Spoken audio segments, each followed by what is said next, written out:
बारिशों का मौसम था। आसमान में रोजाना काले बादल छाते और मूसलाधार बारिश होती। एक दिन माँ पार्वती कैलाश पर्वत पर टहल रही थी। तभी तेज बारिश शुरू हो जाती है। माँ पार्वती तेज बारिश को देखकर खूब खुश हो जाती हैं। उन्हें बारिश में भीगते हुए नृत्य करते देख भगवान शिव बहुत प्रसन्न होते हैं। स्वामी, देखिए ना कितनी मनमोहक बारिश हो रही है। देवी पार्वती, वर्षा ऋतु है ही इतनी सुंदर कि जब बारिश होती है तो नृत्य करने को मन करता है। पर अभी तो मैं तपस्या में बैठने जा रहा हूँ। मैं कुछ देर ही बारिश का आनंद ले सकता हूँ, परंतु ज्यादा देर नहीं। क्या स्वामी, मैं अकेले बारिश का कितना ही आनंद ले लूंगी।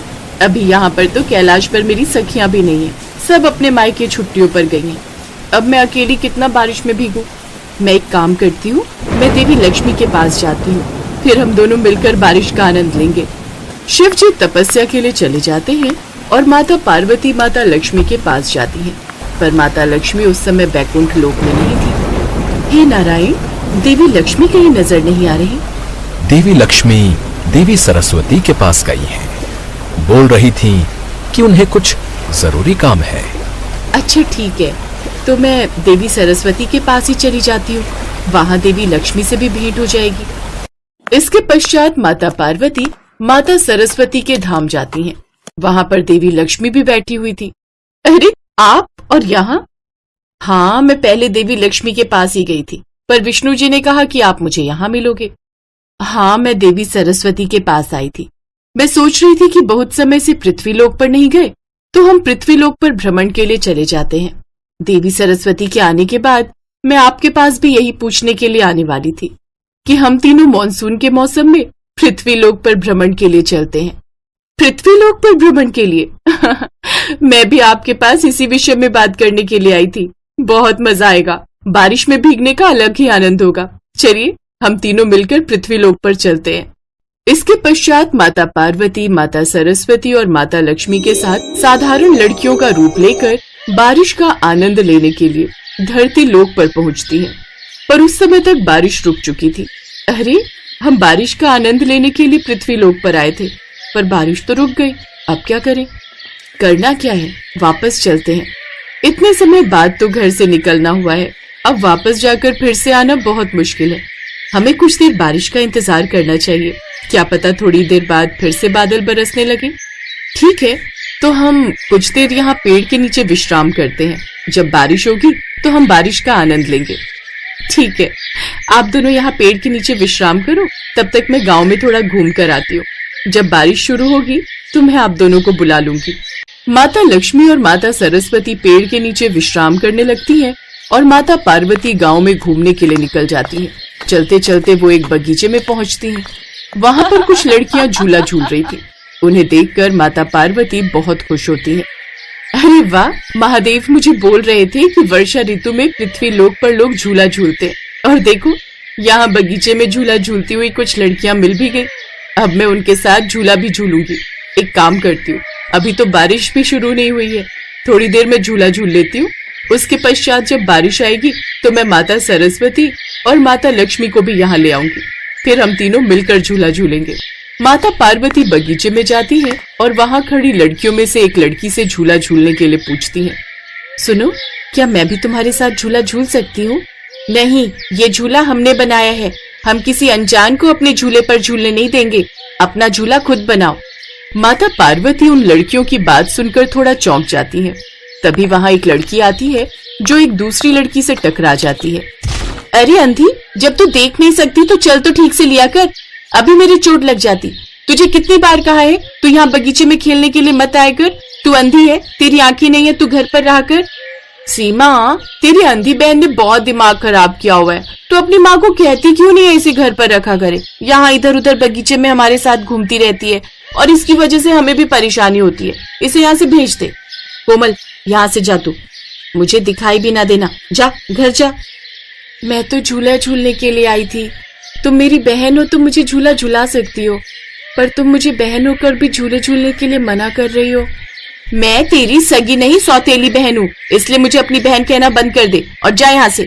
झूले तेरे लिए नहीं बने हैं, ये हम जैसे आंख वालों के लिए बने हैं।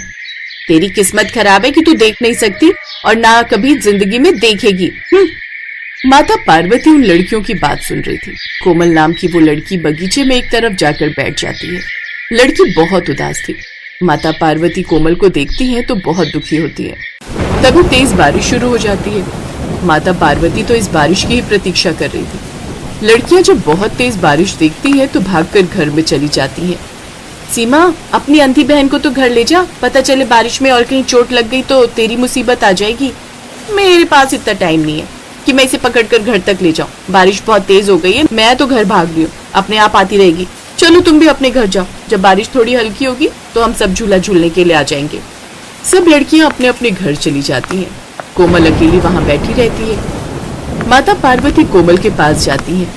कोमल, चलो ना बारिश में झूला झूलते हैं, देखो कितनी मनमोहक बारिश हो रही है। आप कौन हो? मेरी बहन और बाकी लड़कियां तो जा चुकी हैं, आपकी आवाज पहली बार सुन रही हूँ। मेरा नाम पार्वती है। चलो आओ मेरे साथ झूला झूलो, हम बारिश में भीगेंगे, बहुत मजा आएगा। मुझे तो कुछ भी दिखाई नहीं देता, मैं आंखों से देख नहीं सकती, इसलिए बारिश में मैं मजे भी नहीं करती, झूले भी नहीं झूलती, कोई आनंद नहीं लेती, मैं गिर जाऊंगी। तुम मेरे साथ चलो तो सही, देखना तुम्हें सब कुछ दिखने लगेगा। आओ मेरा हाथ पकड़ो, मैं तुम्हें लेकर चलती हूँ, तुम नहीं गिरोगी। माता पार्वती अपने चमत्कार से बगीचे में एक बहुत सुंदर झूला उत्पन्न करती है। वह झूला फूलों से सजा हुआ था। माता पार्वती कोमल को अपने साथ उस झूले पर बिठाती है। झूला अपने आप हवा में इधर उधर जाने लगता है। ये सब माता पार्वती का चमत्कार था। कोमल बहुत खुश हो रही थी। माता पार्वती और कोमल बारिश में भीगकर बारिश का आनंद ले रही थी। पार्वती दीदी, बारिश बहुत अच्छी लग रही है और इस झूले पर झूलना भी। मैं तो तरस गई थी झूले पर झूलने के लिए, कोई भी मुझे अपने साथ झूले पर नहीं बैठाता था। काश मैं भी देख सकती। तुम देख सकती हो कोमल, तुम जरूर देखोगी। माता पार्वती अपना हाथ कोमल की आंखों पर फेरती है। अचानक बारिश में से एक चमकदार रोशनी कोमल की आंखों पर पड़ती है और कोमल की आंखों की रोशनी वापस आ जाती है। कोमल खुशी से उछल पड़ती है। मैं देख सकती हूँ पार्वती दीदी, मैं देख सकती हूँ। मैं इस पूरी दुनिया का नजारा देख सकती हूँ। मुझे सब कुछ दिखाई दे रहा है। ये सब तो चमत्कार है। आपने तो मेरी आंखों की रोशनी वापस ला दी है। कोमल को माता पार्वती के साक्षात दर्शन होते हैं। तभी देवी लक्ष्मी और देवी सरस्वती भी आ जाती हैं। तीनों देवियां मिलकर कुछ देर कोमल के साथ बारिश में खूब आनंद लेती हैं। कोमल की खुशी का ठिकाना नहीं था। आज वो तीनों देवियों, माता पार्वती, माता लक्ष्मी और माता सरस्वती के साथ बारिश का आनंद ले रही थी। कोमल के साथ बारिश में भीगते, नाचते, गाते हुए तीनों देवियां कुछ समय बाद अंतर्ध्यान हो जाती हैं और कोमल अपने घर खुशी खुशी वापस लौट आती है। इधर माता पार्वती, माता सरस्वती और माता लक्ष्मी तीनों कैलाश पर पहुंचती हैं। देवी पार्वती, मुझे बहुत अच्छा लगा। आज तुम्हारे आशीर्वाद से कोमल की जिंदगी में खुशियां आ गई और बारिश का भी हम तीनों ने बहुत आनंद लिया। ये अवसर तो कभी कभी प्राप्त होता है। वो तो है, बारिश में भीगने और झूला झूलने का बहुत अलग मजा है। अच्छा, आप दोनों बैठो, मैं चाय और पकौड़े लेकर आती हूँ, फिर तीनों मिलकर चाय पियेंगे। आज तो बारिश में भीगने से बहुत थकावट हो गई है। अदरक की चाय बनाऊंगी तभी थकावट दूर होगी। माता पार्वती चाय और पकौड़े बनाकर लाती हैं और तीनों देवियां मिलकर वर्षा ऋतु में चाय और पकौड़े का आनंद लेती हैं।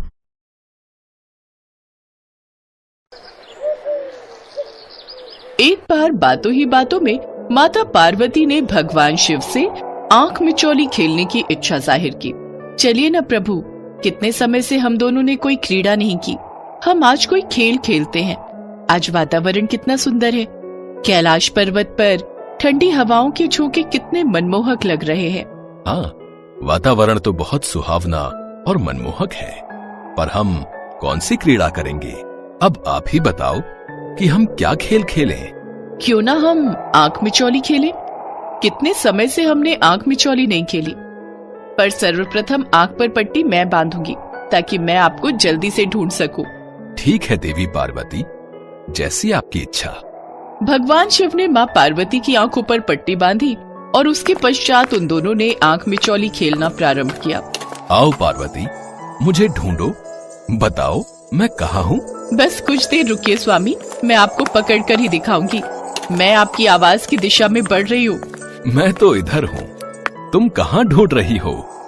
बस बस कुछ देर और प्रतीक्षा कीजिए, मैं आपको पकड़ने वाली हूँ।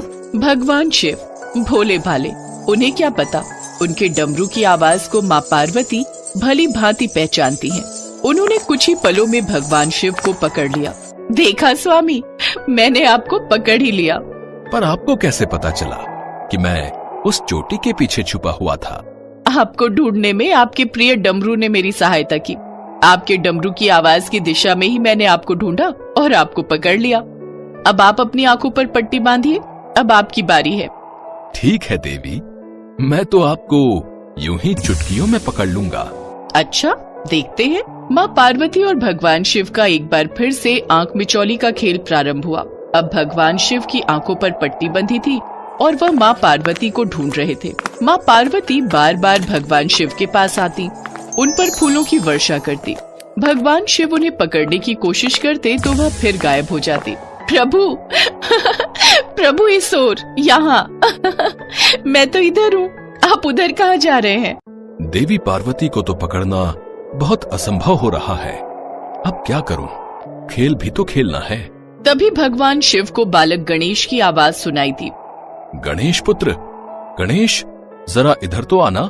पिताश्री, आपकी आंखों पर पट्टी कैसे बंधी हुई है? तुम्हारी माता और मैं आंख मिचौली खेल रहे हैं। मेरी आंखों पर पट्टी बंधी है। मुझे तुम्हारी माता को ढूंढना है। तुम मेरी इसमें सहायता कर सकते हो। जरा देखकर तो बताओ, तुम्हारी माता किस दिशा में छुपी है? मैं उन्हें पकड़ लूंगा। पिताश्री, यदि मैंने आपकी सहायता की तो माता मुझसे नाराज हो जाएंगी, और वैसे भी ये तो खेल में छल हुआ ना। मैं आपकी इस छल में सहायता क्यों करूं? नहीं नहीं पिताश्री, मैं आपकी इस कार्य में कोई मदद नहीं कर सकता। ये खेल आपको स्वयं ही खेलना होगा। मैं जा रहा हूँ। कार्तिकेय भैया मेरी प्रतीक्षा कर रहे हैं। हम दोनों भ्रमण के लिए जा रहे हैं। अरे अरे पुत्र गणेश, सुनो तो। अब क्या करूं? मैं पार्वती को कैसे ढूंढूं? तभी माता पार्वती शिव जी को आवाज लगाती हैं। क्या हुआ स्वामी, पुत्र गणेश ने आपकी सहायता नहीं की?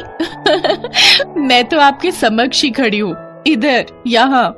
शिव जी माँ पार्वती को पकड़ने की कोशिश करते पर हर बार असमर्थ हो जाते।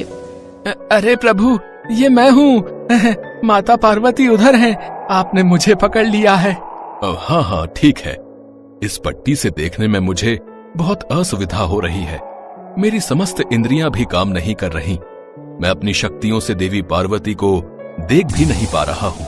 स्वामी, जब तक यह मेरे हाथों से बंधी हुई पट्टी आपकी आंखों पर है, आपको दिखाई नहीं देगा। आपको मुझे ऐसे ही ढूंढना होगा, मेरी आवाज की दिशा में, इधर। भगवान शिव बहुत देर तक माता पार्वती को पकड़ने की कोशिश करते रहे, पर हर बार वह असफल हुए। अब उनके पास एक ही रास्ता था जिससे वे माता पार्वती को पकड़ सकते थे। मैं गिरने का अभिनय करता हूँ। देवी पार्वती मेरी आवाज सुनकर जरूर यहाँ आएंगी और मैं उन्हें पकड़ लूंगा। पार्वती! क्या हुआ स्वामी, आपको चोट तो नहीं लगी? मुझे कुछ नहीं हुआ, पर मैंने तुम्हें पकड़ लिया। मैं जीत गया। नहीं नहीं स्वामी, अभी अपनी आंखों से पट्टी मत उतारिए। अभी तो खेल समाप्त ही नहीं हुआ। यदि आप खेल में छल कर सकते हैं तो मैं भी तो आपके साथ छल कर सकती हूँ। जिसे आपने पकड़ा वह मेरी माया थी, मैं तो यहाँ छुपी हूँ। माता पार्वती जानती थी कि भगवान शिव गिरने का नाटक कर रहे हैं, इसलिए उन्होंने अपनी शक्ति से अपनी हमशक्ल उत्पन्न की और खूब जोर से हंसी।